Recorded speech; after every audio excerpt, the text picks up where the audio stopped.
નમસ્કાર વાલા પેન્શનર મિત્રો, નિવૃત્ત કર્મચારી મિત્રો અને હાલ ફરજ બજાવી રહેલા તમામ ભાઈઓ બહેનો, સ્વાગત છે તમારું આપણી પોતાની યુટ્યુબ ચેનલ પેન્શન ગુજરાતમાં।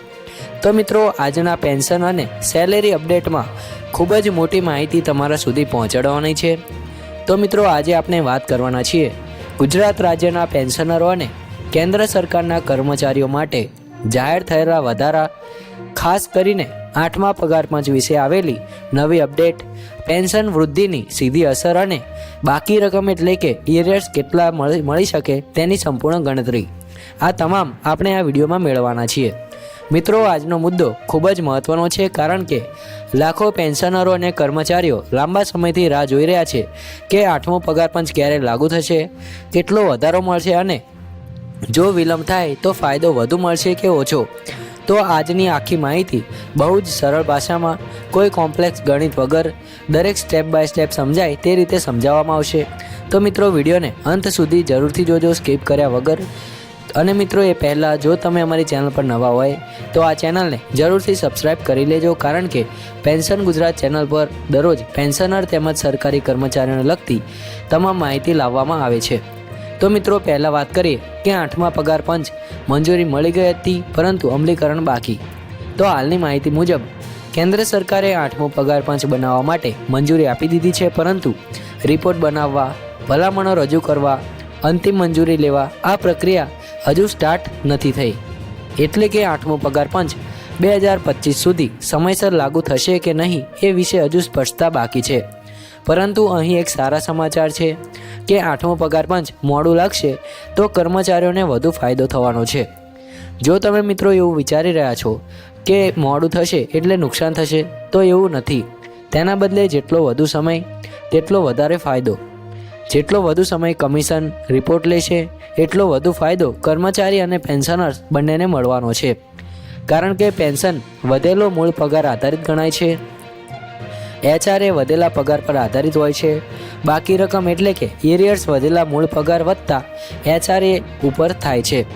એટલે ભલામણોમાં વિલંબ થાય એટલે મહિનાઓ વધે છે અને મહિનાઓ વધે એટલે એરિયર્સ વધુ મળે છે। હવે મિત્રો, વાત કરીએ સેલેરી અને પેન્શનમાં કેટલો વધારો થશે। તો મિત્રો, આપણે ઉદાહરણ દ્વારા સમજીએ તો હાલમાં લઘુત્તમ મૂળ પગાર 18,000 રૂપિયા છે। 8મા પગાર પંચમાં ફિટમેન્ટ ફેક્ટર 2.57%થી 2.47% સુધી વધારવાની ચર્ચા ચાલી રહી છે। મિત્રો, સરેરાશ વધારો 47% સુધીનો છે। એ પ્રમાણે નવો મૂળ પગાર 44,460 રૂપિયા અંદાજે બને છે। અહીં મિત્રો, બે મુદ્દા મહત્ત્વના છે, જેમાં પહેલું છે મૂળ પગારમાં 26,460નો વધારો અને બીજું છે કે HRA વધેલા પગાર પર ગણાશે। જો કર્મચારી મેટ્રો શહેરમાં રહે છે તો HRA એટલે કે નવા પગારનો 30%, અંદાજિત વધારો 13,338 રૂપિયા થશે। તેથી કુલ વધારો એક મહિને ₹37,798 રૂપિયા થવાનો છે। અને મિત્રો, હવે વાત કરીએ કે 8 મહિનાના બાકી એરિયર્સ કેટલા મળશે તેના વિશે। તો જો રિપોર્ટ જૂન પછી મંજૂર થાય અને વધેલો પગાર જુલાઈથી ખાતામાં આવે તો જાન્યુઆરીથી જૂન એટલે કે 6 મહિના, તો મિત્રો ₹2,26,788 બાકી રકમ થાય છે અને જુલાઈ મહિનાનો નવો પગાર 57,798, જેમાં કે મૂળ પગાર વત્તા HRA બરાબર મળીને ₹57,798 રૂપિયા થાય છે। તો કુલ જુલાઈમાં મળનારા રકમ એટલે કે 2,26,788 વત્તા 57,798 રૂપિયા, એમ કરીને 2,84,586 રૂપિયા થાય છે। મિત્રો, હવે વાત કરીએ કે મોટા પગાર ધરાવતા કર્મચારીઓ માટે રકમ વધુ કેમ છે તેના માટે। તો મિત્રો, જેટલો મોટો પગાર તેના 47%નો વધારો પણ વધુ મળશે। એટલે કે જૂના સિનિયર કર્મચારીઓ, અધિકારીઓ, હાઈ ગ્રેડ પે સ્કેલ ધરાવતા કર્મચારીઓ તેમને બાકી રકમ 5 લાખથી 6 લાખ સુધીની મળી શકે છે। મિત્રો, હવે વાત કરીએ કે 18 મહિના સુધી વિલંબ થયો તો કેટલા એરિયર્સ મળશે તેના વિશે।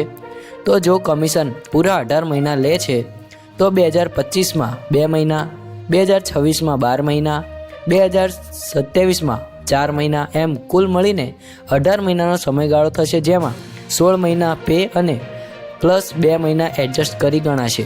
જેમાં લઘુત્તમ પગાર ધરાવતા કર્મચારીને મળી શકે છે ₹6,68,000 4,800 રૂપિયા સુધી લઘુત્તમ પગાર ધરાવતા કર્મચારીઓને મળી શકે છે.